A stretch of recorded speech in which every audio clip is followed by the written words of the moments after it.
So what's the minimum length and the maximum length or period of time has that gone through usually? Are we talking weeks or months? Look, it, it does depend upon the particular company. There's probably no size fits all. Like you talk about, the VA DOCA scenario.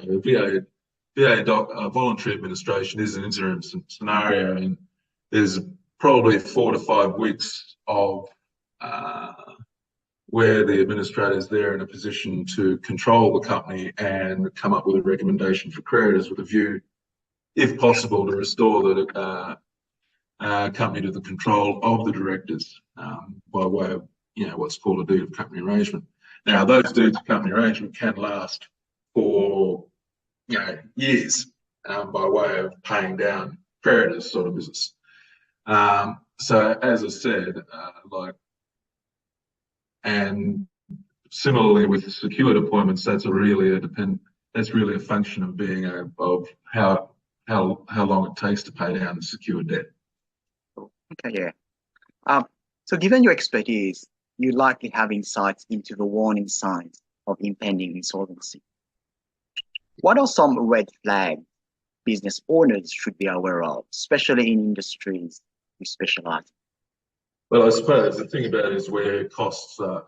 One's probably fairly prevalent now at the moment with the levels of inflation, whatever, is where costs are basically increasing and your revenue is not increasing or falling.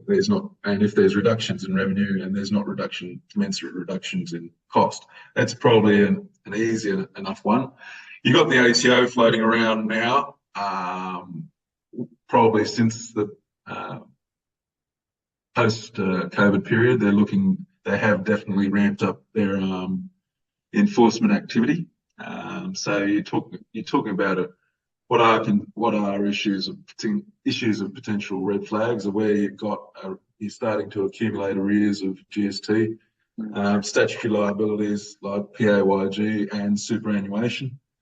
And other red flags are probably internal to the business. You've got potentially increased rental arrears, financing difficulties, and things like even obsolescence, increased effective works and that's, I guess, particularly in the construction, can be an indicator in the construction industry where you've got an increased level of disputation. And for other businesses, there's the issue of obsolescence and repairs and maintenance. If the necessary repairs and maintenance aren't being made to essential equipment, that's probably an indication that you might be having an issue, that you are struggling to pay the expenses that need to be paid to keep your business running at its optimal level, sort of thing.